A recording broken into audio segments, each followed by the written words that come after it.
Bismillahirrahmanirrahim. Assalamualaikum warahmatullahi wabarakatuh. Selamat pagi anak-anak. Apa kabar kalian hari ini?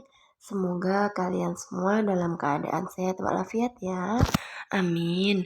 Nah, hari ini Bu Guru akan menyisipkan ya materi pada subtema 1 ya, yaitu sumber energi dan macam-macam sumber energi ya. Sumber energi adalah segala sesuatu di sekitar kita yang mampu menghasilkan energi. Di sekitar kita banyak sekali macam-macam sumber energi yang bisa menghasilkan berbagai macam energi, ya. Macam-macam sumber energi ada apa saja? Ya. Yang pertama ada energi matahari. Matahari merupakan sumber energi panas dan cahaya terbesar di bumi ya. Jadi sumber energi yang terbesar di bumi adalah matahari. Nah, tanpa matahari tidak ada kehidupan di bumi ini anak-anak. Nah, kemudian manfaat cahaya matahari itu apa toh? Ya, manfaat cahaya matahari bagi kehidupan di bumi yang pertama yaitu matahari dapat digunakan secara langsung untuk memproduksi listrik atau untuk memanaskan bahkan untuk mendinginkan sesuatu yang ada di bumi ini, ya. Kemudian yang kedua yaitu cahaya matahari membantu perkembangan tumbuhan. Maksudnya apa toh? Ya, selain menghangatkan bumi, matahari sangat diperlukan tumbuhan untuk melakukan fotosintesis. Nah, fotosintesis ini apa Bu Guru? Ya, fotosintesis adalah proses pembuatan makanan pada tumbuhan ya. Jadi fotosintesis itu merupakan proses pembuatan makanan pada tumbuhan ya. Fotosintesis ini terjadi di daun ya. Fotosintesis ini terjadi pada daun tumbuhan. Nah, fotosintesis itu lebih mudahnya kita pahami yaitu proses memasak pada tumbuhan ya. Jadi tidak hanya manusia saja yang memasak makanan, tapi tumbuhan juga memasak untuk menghasilkan makanan bagi mereka ya. Nah, hasil dari fotosintesis itu berupa karbohidrat dan oksigen ya. Hasilnya yaitu karbohidrat dan oksigen ya. Sebentar, Bu Guru akan coba menjelaskan sedikit proses fotosintesis ya. Jadi anak-anak, fotosintesis itu ya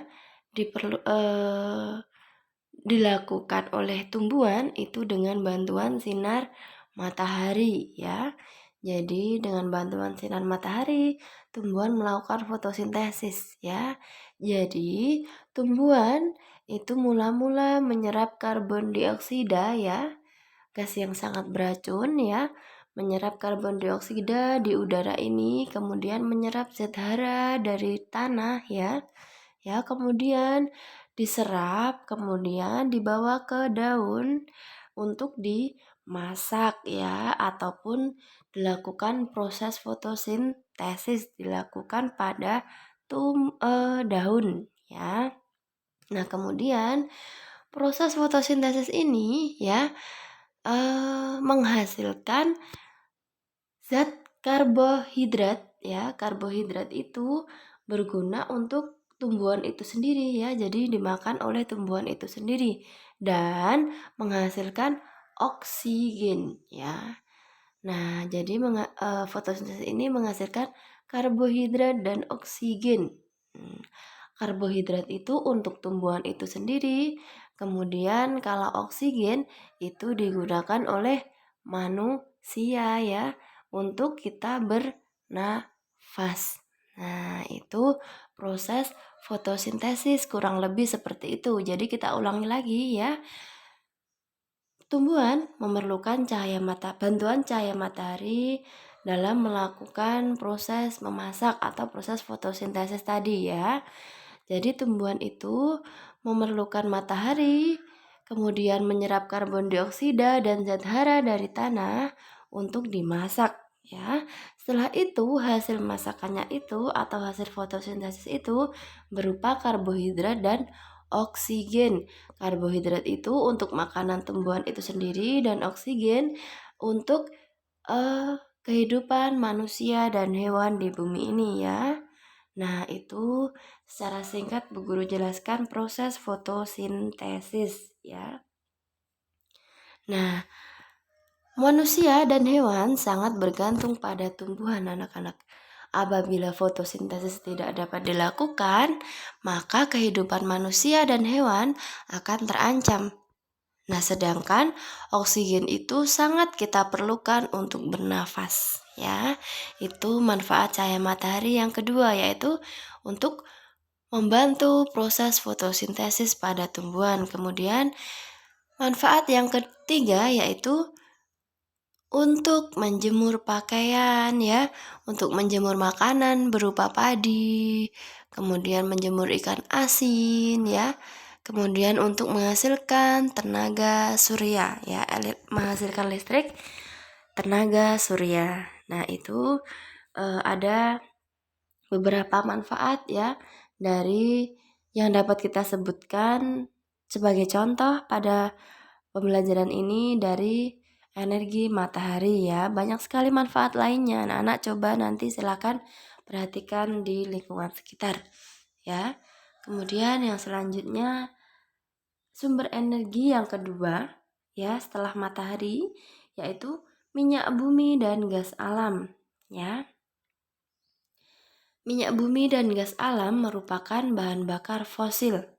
Pemakaian minyak bumi dan gas alam dengan cara pengolahan terlebih dahulu ya. Jadi sebelum digunakan ya, minyak bumi dan gas alam itu diperlukan pengolahan terlebih dahulu ya. Hasil pengolahan minyak bumi diantaranya berupa bensin, solar, aftur, minyak tanah, dan aspal. Minyak tanah ya,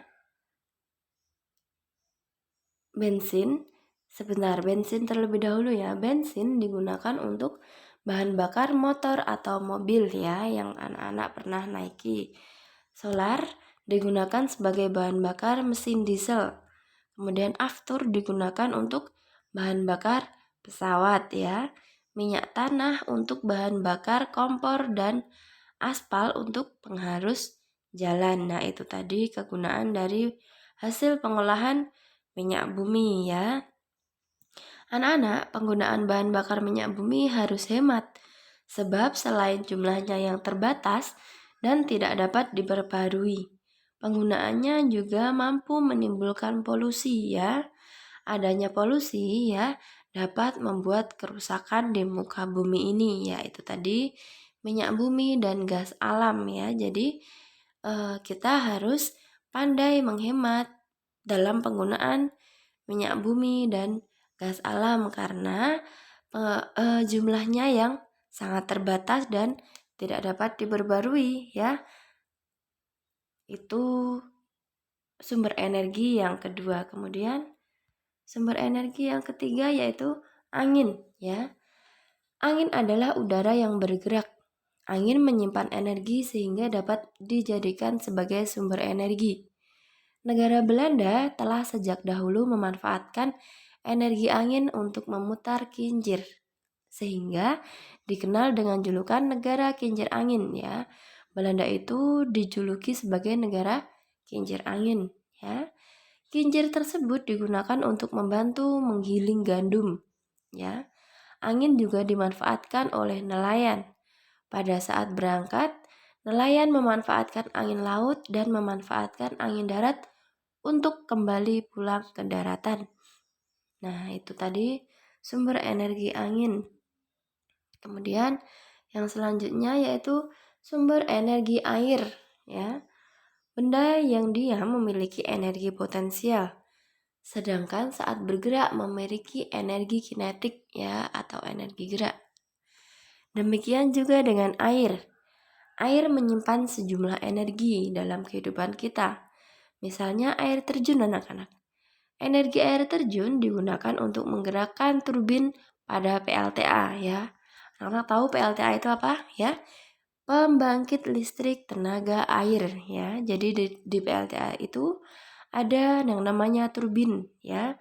Turbin itu digerakkan oleh energi yang dihasilkan oleh air terjun yang sangat tinggi, debitnya ya sangat tinggi. Air terjun yang sangat tinggi, yang sangat banyak energinya, kemudian menggerakkan turbin pada PLTA yang akhirnya menghasilkan listrik yang kita gunakan sehari-hari ini ya. Selain itu, air yang mengalir digunakan sebagai sarana transportasi di beberapa daerah, misalnya di Pulau Kalimantan. Di Pulau Kalimantan itu ya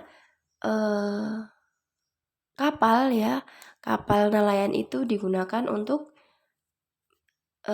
alat transportasi dari satu daerah ke daerah lain. Karena apa? Karena Pulau Kalimantan itu sebagian besar ya banyak berupa danau atau sungai ya, berupa perairan, sehingga alat transportasinya itu dengan kapal ya. Itu manfaat energi air untuk PLTA dan untuk sarana transportasi. Kemudian yang kelima, sumber energi yang kelima ini yaitu baterai. Ya, anak-anak di rumah pasti punya baterai. Baterai menyimpan energi kimia di dalamnya, ya.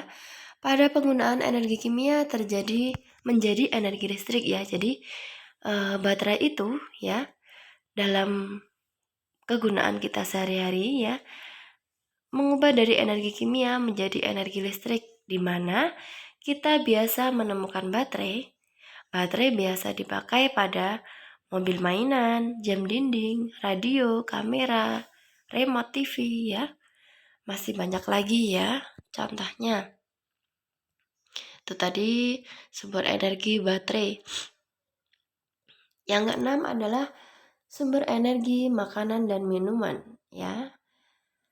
Saat kamu kelaparan, tubuh terasa lemas, bukan? Namun, setelah kita makan, tubuh kita kembali bugar. Mengapa? Sebab makanan yang telah kita makan berubah menjadi energi ya.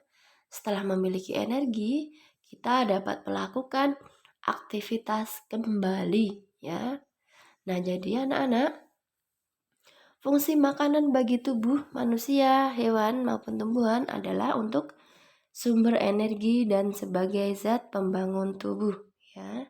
Jadi makanan yang kita konsumsi sehari-hari itu merupakan sumber energi bagi kita ya. Jadi kalau kita tidak makan, maka tubuh kita akan terasa lemas dan tidak dapat melakukan aktivitas. Ya. Makanan yang seimbang adalah makanan yang bergizi ya. Makanan yang mengandung 4 sehat 5 sempurna ya. Ada makanan pokok berupa nasi, roti, gandum ya. Kemudian ada lauk pauk, sayur mayur, buah-buahan, dan untuk pelengkapnya yaitu susu ya. Itu makanan yang sehat dan bergizi. Kemudian yang terakhir yaitu sumber energi listrik ya. Energi listrik berasal dari arus listrik.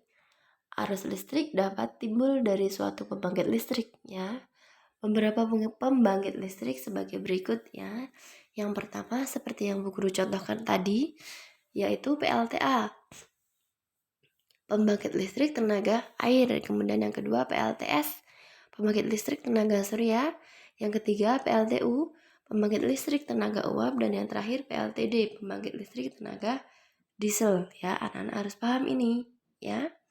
Nah, anak-anak, untuk materi kali ini, untuk materi sumber energi, macam-macam sumber energi ya, cukup sekian. Ada 7 sumber energi dalam kehidupan sehari-hari kita ya. Anak-anak harus paham ya.